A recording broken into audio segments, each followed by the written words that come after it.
US President Donald Trump hailed the ceasefire understanding between India and Pakistan following 4 days of intense hostilities after the Pahalgam terror attack on April 22nd. Trump said the aggression between the two nuclear-armed neighbors could have led to the deaths of millions. It was on Saturday evening that Donald Trump announced via a social media post that India and Pakistan had agreed to end their military actions against each other following US mediated talks. In another and fresh post on Truth Social, Donald Trump praised India and Pakistan for halting military actions and offered to mediate on Kashmir. He said, quote unquote, "I'm very proud of the strong and unwaveringly powerful leadership of India and Pakistan for having the strength, wisdom, and fortitude to fully know and understand that it was time to stop the current aggression that could have led to the death and destruction of so many and so much. Millions of good and innocent people could have died. Your legacy is greatly enhanced by your brave actions. I'm proud that the USA was able to help you arrive at this historic and heroic decision. While not even discussed, I'm going to increase trade substantially with both of these great nations. Additionally, I will work with you both to see if after 1,000 years a solution can be arrived at concerning Kashmir. God bless the leadership of India and Pakistan on a job well done." US State Department spokesperson Tammy Bruce spoke after India and Pakistan agreed to a ceasefire with immediate effect, which she described as the result of a beautiful partnership following intensive US mediation efforts. No, what it is, it was a beautiful partnership. This was the result of the Vice President, J.D. Vance, of course, this entire government moving through the vision and implementing the insight and vision of President Trump, along with, of course, my guy, Secretary of State Marco Rubio. It's been a long 48 hours, but this is the point of what we do.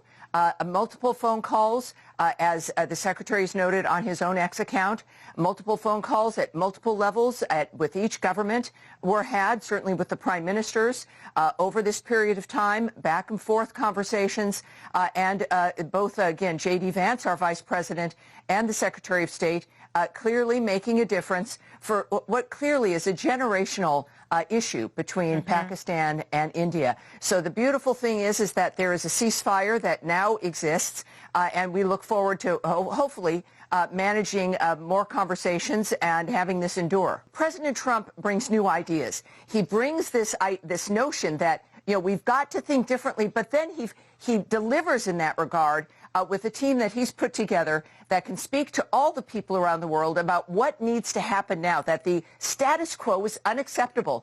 And clearly the issues that between India and Pakistan, we know, again, have been generational.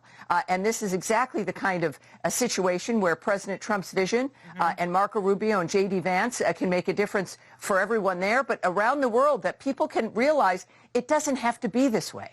India and Pakistan had reached an understanding on May 10th to stop all firings and military actions on land, air and sea with immediate effect.